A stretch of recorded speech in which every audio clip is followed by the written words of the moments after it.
So we're here just to reflect upon a few things.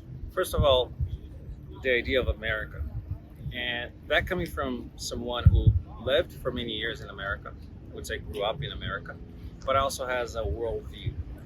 And the idea of America, and we're here in Brazil, we're here in Victoria, it's called Victory in Portuguese. And I believe it's important for us to reflect upon what America means and what is the role for a real democracy, what is the role of language, God, so many items and technology. So our goal is really to examine all these issues from a very neutral perspective. And when we think about America, most people that come from outside of America, they have an idea, and that idea it's very different in each person.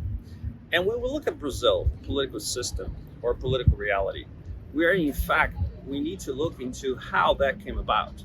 We in fact we literally copy the American political system. I mean, for example, we don't need to have a Senate. The Senate is a compromise that was needed to hold the union because the smaller states needed different power. But right now, what are we living in America or outside? The moment that, for example, we look into the abyss and we're looking to a potential nuclear war with Russia, and how countries that until literally yesterday seemed so reasonable, we're talking with like chaos and in a very in a very careless way. We're literally walking and looking to the abyss and doing nothing. So if we look over a week ago or 2 weeks ago today, Oppenheimer, the movie, kind of gives a glimpse of what people lived in the 40s, but most importantly, the world after the World War II. So once the two bombs are dropped in Japan, war as a political instrument became obsolete. Since then, we never really had a world war, and because the cost of war became relatively impossible for any country.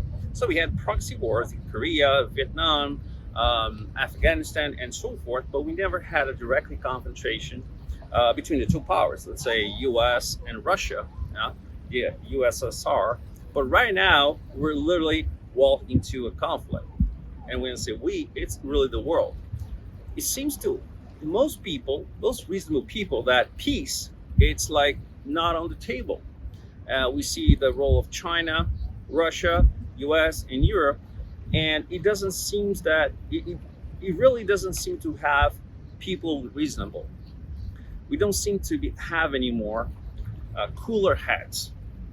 And when we come to an understanding that it's not everything black and white, and when we look, for example, into the 1962 missile crisis, the Cuban Missile Crisis, there's a lesson there, you know?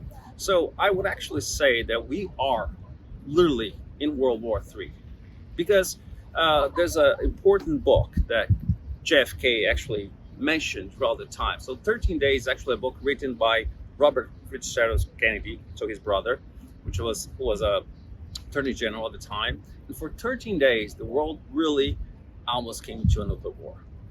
And for very little, we maybe wouldn't be here today. So that is an important reflection. And why would I say that we are literally in World War III? Because first of all, we have a very hot war in Europe, and that war is actually putting three superpowers, I would say Russia, China, and the US, and why not say Europe, at odds.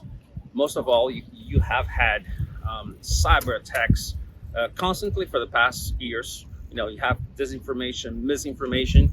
We really have an attack on the truth. And honestly, who actually knows what else is the truth? You know, it's a very seldom concept nowadays. It's very rare that we can actually think what's reality. You know, we are actually dealing with issues that honestly makes no sense. We're attempting to be gods all the time. So we want to change our sex. We feel like this, we feel like that. There's You see that Japanese guy who actually spent thousands of dollars to become a dog. So it is a bizarre world right now. But we are spending a lot of time really looking into these issues. For example, trans in sports. And honestly, we might not even be here if we don't take care of important matters. Cooler heads must prevail. But for that, we actually need cooler heads on charge of everything. So, you and I, what is our role in all of this? And when I say you and I, it's every single human being in this planet. The little trick that we were told is actually our voice don't matter. And that's quite the opposite. If we take care of our lives, if we do the stuff we need to do, we can actually change the world. And, I have a very simple recipe for you. And I know a lot of people want to change the world. So I want you to join us in this conversation. Because for you to actually change the world, you just need to change your world. And what is that? Change your house, people around you, your friends, your family. Take care of the people around you. And that's going to be taking care of everything else. And right now, you can have the choice. You can actually make choices and vote. Your vote every day is what companies you support, what ideas you aspire to have, and what ideas you actually believe. So every single day, you actually making a vote for the future, your future, and for the future of the whole humanity. And in those small steps, that's what you need to do. Because when civilization, as advanced as we came, we can access so much information, but we're not equipped to deal with all this information. And honestly, it makes no sense. It makes no sense that we no longer understand what is the truth. And I don't mean absolutely truth, but when we actually looking at the same thing and seeing something so different, there's something wrong. There's something wrong with our society. And right now, we all need to have a very tough conversation. Because in order for us to advance, we actually need to have that conversation. We need to see that our enemy is not outside. The real enemy is inside. Because when we see our neighbor or the opponent as the enemy, it means that we stopped having a conversation. I've heard something about Robert Kennedy Jr. and he talking about his uncle, Ted Kennedy. He was a senator for decades. I lived in Boston for many years, and I've heard so many stories of the kind of bipartisanship he was able to have and bring two sides that were similar like water and oil together. And, it kind of brings us back to a moment maybe in the world that we all had hope. And in '63, JFK was killed. You have Martin Luther King killed, and you have Robert Kennedy killed. And now his son is actually being killed every single day. Honestly, when I look into that, it brings me sadness, because he's bringing very important moment. He's bringing a conversation about reality, about safety of medication, and nobody is really looking into the issues. We are very quick to jump the gun and say he's a crazy person, but for decades he was actually fighting polluters. He has argued successfully hundreds of cases, important cases that actually dealt with pollution, mercury in water, in fish. And look at my daughter actually crying just behind the camera. I see the importance of us bringing back to the world something like trust that the person next door is actually meaning in a good sense. The American experiment is so important to the world, and that's not American. That's an ideal behind the founders, that even though in the 18th century we were dealing with slaves and they were slave owners, they actually wrote, it's the first democracy in history Hey baby, he's a hey baby, let's not cry. I don't want to see my daughter crying tomorrow. So, in essence, the American experiment is much bigger than the country itself. It's an ideal that we're supposed to attain, and we're supposed to be searching for an ideal democracy, something that we may never have in the world, but we need to look for that. And that is an idea that people around would have their specific lives. They would take care of their lives. So, and that the aggregate of thousands or millions of people bringing out ideas, having freedom to speak and to defend themselves, that would be the ideal world. We never got to that, but that it's a fucking awesome idea. And that's why it has endured hundreds of years, but it's not perfect. We need to fight, and not in the sense of wars. There's a video that has been circulating. It's something that happens every day. Arlington National Cemetery. For some of you that live in America, maybe you've never been there.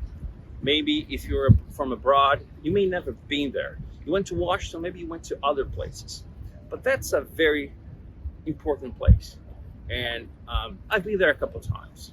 The story behind how that cemetery came to be, it literally in the middle of the Civil War, a very dark moment in American history. But taking that aside, it's a very sober, when you look, all those people that fought for an ideal that is bigger than you and I together, an ideal of freedom that honestly, maybe we never got to there. I understand some people that are mad at America, even within America, because of imperialism or because of so many wars that were not for good reasons. But that ideal, the soldiers that died, they died for an ideal that maybe the politicians behind the orders didn't deserve that honor. But in fact, they did. And every day, there's someone guarding, for example, the tomb of the unknown soldier. And that's very powerful. Because when you look at the ultimate price that someone paid for your freedom, for my freedom, because again, when we talk about America, we are really talking about something that's much bigger. It's something that should inspire the world and has inspired the world for decades, for centuries. People have flocked into the US. And in fact, every single empire, being the Russia in the Cold War, they want to dismantle the idea behind America, not America itself. And the founders said that the only way America can crumble, or in the sense, the only way this ideal can actually end, is if the people inside that ideal don't do their part. If we don't talk to our neighbor, if we actually don't do our part. So I want to invite you to actually dream of a better moment. Dream of a future that it may look that we're going to darkness, but I can attest to you something. Tomorrow, the sun's gonna come up. And if the sun comes up, it says something about you and I. It says something very important about the stuff we did the day before. So I invite you to look at this beautiful sky, the sun setting, but not in a sense of sadness, but in a sense of respect, in a sense of responsibility for what is coming next. Because tomorrow, it's always going to be a nice day, better day, but it will depend on what we build today. So honestly, I invite you to actually join this conversation. Because despite what they told you, that your voice, your vote, your dollar, your euro, whatever currency your country has, that doesn't matter. They lied to you.